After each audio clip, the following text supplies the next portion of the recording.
Welcome to Diablos in Podcastica with Toomey and Wadzilla.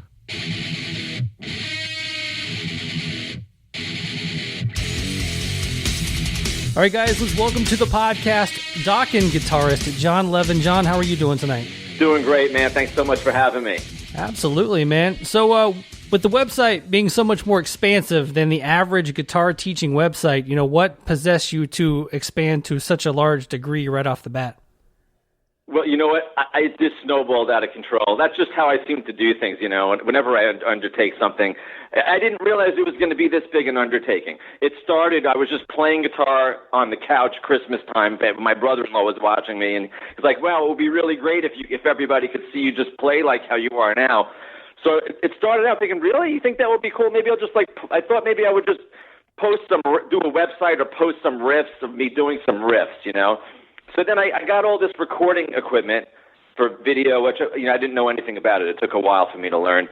And then once I started doing it, I was like, well, you know what? Maybe if I'm going to do one, I'm going to show someone how to do it. I have to do it slowly. And then it just over months developed into this process where, I would, decide I want to do it became a tutorial website. Basically, a guitar tutorial is where it was heading. So I just went for it once I figured, I think this is going to work, Yeah, the world of guitar teaching and guitar, I guess the way people learn these days, has I grew up in the 90s playing guitar and bass in the 90s, and you would go to the teacher at the local music store, and hopefully he was into metal, and he would show you a couple things, and then you would buy a couple of tab books, man. But kids these days, not to sound old, but kids these days, they can just jump on YouTube and now go to johnlevinguitars.com and learn how to play guitar almost any way they want to, I guess. Oh, yeah, it's way different than it was when we were kids, when we had, when I wanted to figure something out when I was a kid, I tried to slow the turntable down. There was no videos and YouTube and tutorials.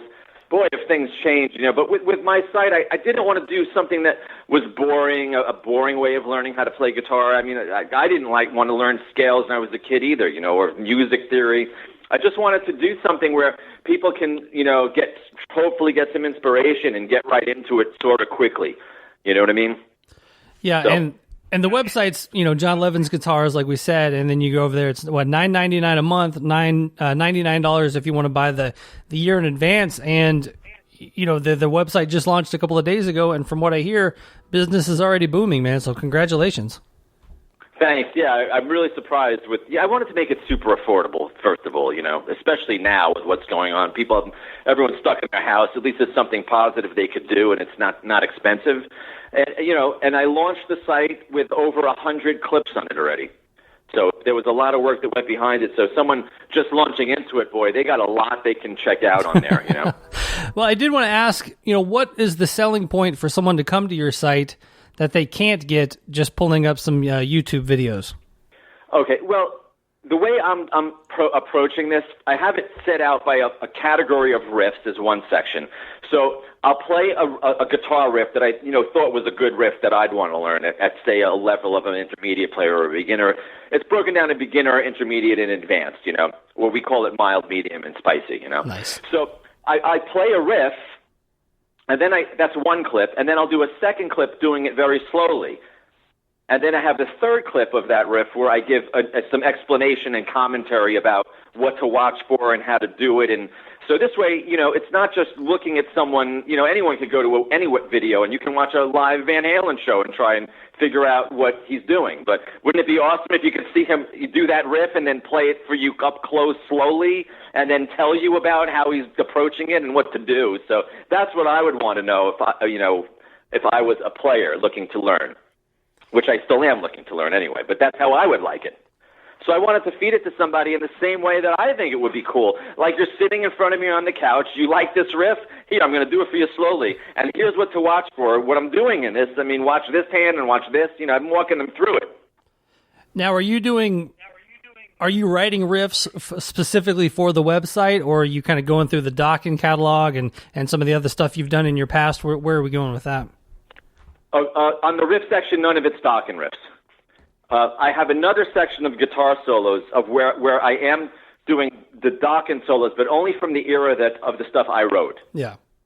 So, of all the records I did, I'm taking those solos and showing people how to do those. And again, I do it the same way. Overview of the riff, of the whole solo. I play it once through, break it down into little segments where I play one piece at a time, then I play it slowly, and then at the end there's commentary. So it really walks you through how I'm tuning and what to watch out for and how to approach it. And so it's not just riffs. There's riffs in the site, there's solos in the site, there's gear overview in the site where I'm talking about how to get sound, and I'm going to be doing like sound comparisons. Like I got an idea this week of start like doing guitar comparisons. I have a whole bunch of Les Pauls, and I want to do like comparisons on the pickups and Strats versus Les Pauls, and that I want to get into that too. So there's a gear section up there.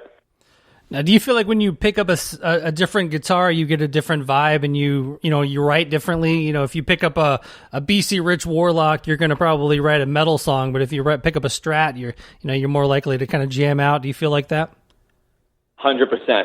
100%. And they all feel, depending on the given day, a certain guitar will feel better than another guitar will for me on that day. And that's what I'll go with. For some reason, there's a couple that I seem to always go back to, but I'm playing guitars that I never get to take on the road. When I go out on the road, I really take one guitar with me. But now I'm really getting to play all of my guitars, and I got a lot of Les Pauls and vintage instruments, and I'm getting to use those. And getting back to the riffs of when you were asking me earlier, which is a great question, by the way, I just basically sit in the couch and I play. And then if I stumble onto something like, ooh, I like that, then I'll record it onto my iPhone, and then from there I'll record it later into the video camera. Nice. So that's the process as I make them up. I just play, and if I play something I like, ooh, I think that would be a cool one for people to learn. Then I do it. Now, when was the last time you think you? When was the last time you think you went an entire day without touching a guitar? Sometimes I have to take a break from it. I get the whole day. I don't know. I can't remember. But sometimes it's good to take a break and get away from it too. I put probably 300 hours into, working on this site with a guitar in my hand. That's how long it took. I mean, I probably spent literally 7 to 10 days just monkeying with the sound. Because I'm new to this, so I needed a way to figure out. I didn't want to use Pro Tools for it, and I wanted to figure out a way to get my guitar sound into the video camera directly. There's a mic on the camera, but I didn't want to use the open air mic because they don't sound good. So it really took me a really long time I had to get the sound and an ability to speak at the same time into the video camera direct. And that was pretty challenging. I ended up, Adam Reaver, who's a great friend of mine, he runs FU Tone. I'm sure you've heard of it, futone.com. Mm-hmm. He told me how to do it. He's like, John, you got to get a 4-channel mixing console, and then you got to get this little lapel mic, and then you got to put the out. You have to use XLRs out for your guitars in stereo into the board. And I'm like, Adam, this is way over my head. So he's like, okay, I'll just send you links. Just buy everything I send you in the link. So I just bought everything he That's the way to do it. I bought it all. And then I call him, okay, now how do I plug this in? And then another friend of mine, Steve Ferlazzo, told me about the camera and what to get and what adapters you have to get. And boy, it's really, if you're new to this world, which, I'm not anymore because now I got it. So, I have a process here. But at the beginning, I had no idea, how to get a camera and then how do you, activate the camera and then how do you plug all this in? It was really challenging. It might sound simplistic, but it really isn't. So one day I'll take a picture of the setup, and you'll be like, "Wow, okay." You don't want to give away your secrets. Yeah. But to me, it really comes down to how you play. So all the other stuff is, that's why I want to help people learn how to play. And as we become a better player, you can sort of play through almost any circumstance anyway. Right. Well, let's get into a little bit more of your musical landscape, and I did want to kind of talk to you a little bit about your. You have a day job. And you also have Dokken. How do you balance, being a full-time attorney with Dokken and now the website there? So how are you going to balance all that? I'm a worker, so I get up. I'm an early riser, so I get up early, and I just get to work. That's really what I do. On the website, I worked on it. In the beginning, I was working mostly nights and weekends. So I would work the whole weekend, and I would work every night. And then over the holidays, there was a whole bunch of time I had off. So although frankly in Christmas I was just writing the riffs, recording them on my iPhone, and figuring out how to get the gear set up. So that took a while. But then it was basically that. Nights, the daytime I do the law stuff. Dokken touring, we tour mainly only on weekends now. Anyway, we do all fly dates. It's not economically feasible anymore to have a bus. It's just too expensive. And, when we did the bus tours, Sunday, Monday, and Tuesday, there's not a lot going on usually. Right. Oh, I know. Even Wednesday. So, it was like Thursday, Friday, Saturday with the good gigs, sometimes on a Sunday too. But, you had 3 days of not a whole bunch going on, and you're paying expensive, you got to pay a lot of costs with gas and drivers and buses. It gets really expensive.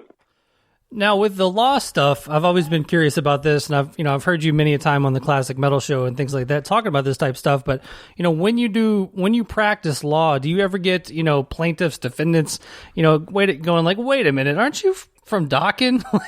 Do you ever get that, really or people Google you and find out? Yes, I did. It's happened a bunch of times. I don't ever really cross-pollinate, as I like to say. So when I'm dealing with the law clients, I don't ever talk about the Dokken thing. But here's how I could just tell you a couple times how it's happened. I had a trial in Riverside County. Other than entertainment, I'm a divorce attorney. Oh, okay. And I had a trial out in Indio in Riverside County, and I was out in the hall trying to negotiate a settlement with this other lawyer. And these three guys come up to me, this attorney with another lawyer and the guy's dad, I guess, who worked for the attorney. And right while I was trying to negotiate my deal, the guy taps me and he's like, "Hey man, are you the guy in Dokken?" So it was sort of funny. I said to him, "Yeah, you know what? Listen, I'll talk to you in a minute. Just give me a minute to finish this deal." That's awesome. And then so that's how it came up once. And another time I was doing a deposition in Orange County, and I was waiting for everyone I got there early. Was waiting for the court reporter, and it was in someone else's office, and the secretary behind the office puts a piece of paper and a pen up on the counter, and I'm looking down. I'm like, "What's up?" She's like, "Oh, would you mind signing this for my kid?" I'm like, "Okay, yeah." So it's happened a number of times, Yeah. Awesome. Well, I mean, you kind of first came to fame playing on Doro's debut album in '89. What do you remember about your time playing with Doro? I have a lot of great memories of that. We recorded that record in the Right Track in New York. And I remember working on that album. I did my first touring with that record. We did a headlining tour of Europe, and we opened up for Ozzy at the Metal Hammer Festival in Dortmund in 1989 at Westfalenhalle. So I have a lot of memories of that. But yeah, it was great. Really great time and great memories. And writing the record was fun. I used to go into the city 5-6 times a week. We'd meet at Doro's apartment. And we'd all write there. And it was great. Joey Ballin produced it, and the band was Bobby Rondinelli on drums, Tommy Henriksen, who's still a dear friend of mine, on bass. He plays in Alice Cooper and the Hollywood Vampires. Oh, now. Nice. And then it was great. How did you end up in Dokken in I guess the late 90s and then officially in the early 2000s? Jeff Pilson called me one day and said, "Hey, I was in my office, actually, and I left my office, went over to my dad's house for dinner, and happened to check my office voicemail, and there was a message from Jeff asking if I can come play some guitar solos on some music. But he didn't specify that it was for Dokken. He just, had he done that, I probably would have been too afraid to go, because I hadn't really touched a guitar at that point in a long time, From, 93 to 96, I played once in a while during law school, but not a whole bunch, and this was 98, and so I played a little bit. But I got that call, and my dad actually pushed me into going. I drove down to Redondo Beach. I was still in a suit and tie because I think I was in court that day. Nice. And then when I got to the studio, I just, took my tie off. I knocked on the door, and then, the door pops open. I didn't even know that it was Don's recording studio that they sent me to. The door pops open, and, an arm comes out the door with a Les Paul, and it was Don holding a Les Paul for me, saying, "Here, play." And I guess he was skeptical because he didn't even want to let me hear the track before I was going to play. He just said solo. I'm like, can I hear it first? He's like, no, just solo. It's in the key of E. He must have been thinking this is just, Jeff is bothering me. Let me just let this go away. So in about 20 minutes, I played 2 solos, and I think one was actually used on a song called The Irish Song, which I think was a bonus track on something that was released in Japan. So that's how it happened. And then 2 weeks after that, Jeff called me back and said, hey, man, can you learn all the songs and play with us? We're headlining the Dallas Starplex. And then I did that. That was July 4th, 98. Nice. Yeah, that's an amazing story, man. The we kind of have a parallel with. I joined a signed band that had 2 albums out, and so when we toured, people would come up to me and they'd be like, "Oh man, on your first album, man, when you did this," I'm like, "Well, actually, that wasn't me." And after all these years of you being in Dokken, and George has got such big shoes to fill, and are you still? Does that bother you to this point that people still kind of harken back to those early days of Dokken, or you just kind of, know your place, or how do you feel about all that? No, honestly, for some reason, everyone, I guess, has different sort of mental processing, and it just never bothered me or affected me at all. Yeah. I never even really gave it a second thought. It never crawled. It just never didn't. Of course, I loved it. But I was a huge Dokken fan as a kid and George Lynch fan. But it didn't have any real mental effect on me in terms of an expectation or what should I, or you know what I mean? Yeah. I just went about my business. Nice. The with George kind of coming back around and doing some shows here and there, and then doing this latest tour you guys did of touring together. Was it a kind of a thing of they always talk about Bruce Kulick talking about, he's like, I always knew Ace was coming back. I mean, did you kind of know George would eventually come back, or was it kind of a surprise to you when he eventually did? Well, I don't know if you know exactly what we're doing, but what we're doing is we're touring with the Lynch Mob. Right. And he's coming out for a couple of tunes. And then, yeah, he comes on for a couple of encores at the end, is how we've been doing it, and it's been great. Yeah. Is it cool to see him kind of doing that stuff, and you're like, oh, that's how he plays it, I play it like this, and stuff like that? It's totally awesome, man. It's great. Nice. Remember, I'm a huge fan of his, too, right? So for me to get to watch it, it's just great. Love it. And how's the he did wonderfully that weekend. He played great. That we only got to do, unfortunately, one weekend until the whole world exploded. Right. The it was going real good. How's the vibe in the band changed since Mick Brown is retired? He's Mick's, one of my closest friends, and I love Mick. So it was really hard for me to see him go. But I understand it too. Everybody has to move on with life, and he couldn't do it anymore. He just, couldn't do it. And he said to me, John, I just can't do it, man. I was trying to talk him back in to doing it, and he's like, look, man, everything hurts. My knees hurt, my back hurts, my shoulder's killing me. You don't know what it's like. Every time I hit the drum, everything just rattles in my whole body. I can't take it. So, what are you going to say? He had, in any band, the drummer's got the hardest job. Oh, yeah. Physically, Yeah, that's why. Can you imagine being, we're talking about someone in his mid-60s still trying to do a job for a 20-year-old. Oh yeah, most classic bands, they by the end of it, they've got a young drummer, so there's a reason for that. Yeah, that's what it is. It's difficult. So how are you guys keeping busy kind of in this self-quarantine period? Are you guys writing? Yeah, we're writing. We're writing the record. We're using Zoom to write, and we just knocked out a song a couple of days ago. We're getting on to the next one soon. Modern technology, man, is really great because that's what it's allowing us to do it. Don and I and the engineer get onto a Zoom conference, and boom, just get it done. Yeah, and with the riffs that are on your website. Did you have to run those by Don before you put them on the website? Like, hey, do you like any of these for Dokken before I put them on my website? Oh, I see. Well, they're not song riffs. Right. They're not like a song idea riff. Okay. They're just leads, They're lead lines. Okay. I didn't know. So it's not anything, you know what I mean? It's just as if I threw the guitar at somebody who plays and said, hey, I'm going to play a little bit. And they started soloing. It's not like a song or a riff idea for a song. It's nothing like that. Very cool, very cool. And then the just kind of circling back to the website now, like we said, johnlevinsguitars.com, and $9.99 a month, $99 a year. What are your expectations for the website? You have more ideas for it. I'm sure, you're talking about you always being an idea guy. You throwing stuff at it all the time, putting Chris to work.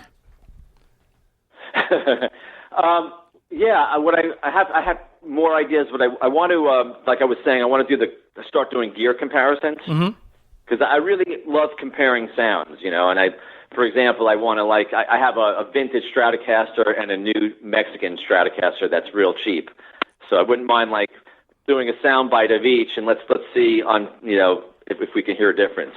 I have 4 flame top Les Pauls with different pickups, Let's hear those. I like comparing sound. That's what I've always been into. So I want to do some sound comparisons and maybe some gear review too, product reviews. And then how available to the subscribers are you going to be? Like if they have questions, can they reach out to the website or anything like that? Yeah, I have an email set up, and I've been doing to the extent I possibly can. I'm going to reply to people's emails. So if they have questions, as long as it's within reason, right. Yeah. And then I'm cool with doing that. So. What's the prices on the one-on-one Skype lessons? It's $80 for a half an hour and $150 for an hour. And frankly, that's just for a limited time. I don't know how long I'm going to be able to do that because, as soon as the courts open back up, I'm going to have a limited time again. So, Absolutely. Well, last question before I let you get out of here. But with Don getting closer and closer to retirement, have you contemplated your next move after Dokken? Do you want to continue, touring and things like that, or you want to just kind of slow it down? No, look, they say that you don't quit the music, the music quits you. Yeah. So. I'm never going to stop playing. I never really give it much thought. For now, I'd say maybe it's this website thing for now, Mm-hmm. So the Dokken thing is going to go. We're going to go for a while with this, and I don't see a reason why we can't keep it going. So for now, that's it. And yeah, look, I've been in the same band for 20 years, man. Yeah. So I never wanted to do a guitar solo record. I just never felt like it was suited to me. Every time I hear them, there's don't get me wrong, there's some guys who do it remarkably well, but I just never felt like I've written some instrumentals. I just recently actually wrote a classical type of instrumental, which I'm going to record and put on something. But I just never felt like I could do it with any breath of fresh air, Yeah. So that didn't appeal to me. I guess if the Dokken thing one day came to an end, I would look to do another band. There we go. Yeah, the only I think guitar solo guitarist album I can really get into is actually John 5 stuff. John 5 stuff has has a different thing to it rather than just a shredder, Yeah, I know. I don't know his works intimately well, but I know he's an amazing player. So that would be something I would actually check out too. I know that guy's great. So hey, anyone who say the site is johnlevinguitars.com, and the common mistake with people who always email me, there's no H in my name, so it's JONLEVIN guitars for anyone who wants to go check it out. And by the way, there is some free stuff up there if people want to just go see, check out a clip or two. Well, all right, man. Well, yeah, I'll definitely put that in the show notes. And once again, man, just thanks for taking the time tonight, and hopefully see you on the road soon. Oh, my pleasure, man. Great questions, by the way. Really, really good questions. Thank you, man. Have a good night. Right on. You too. Thanks so much.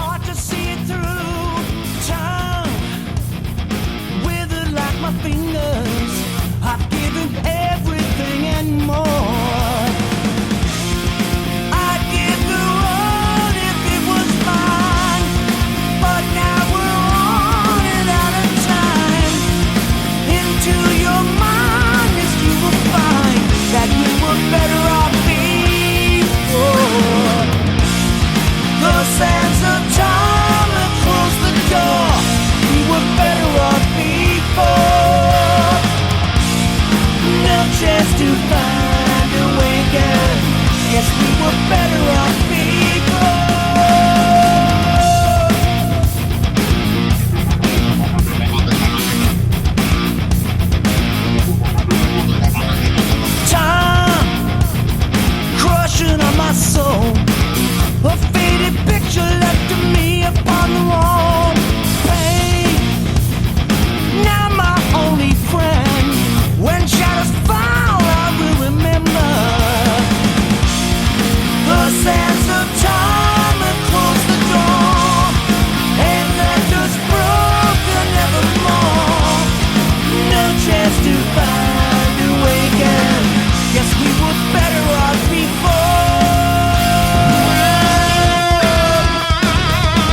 Diablos in Podcastica with Toomey and Wadzilla.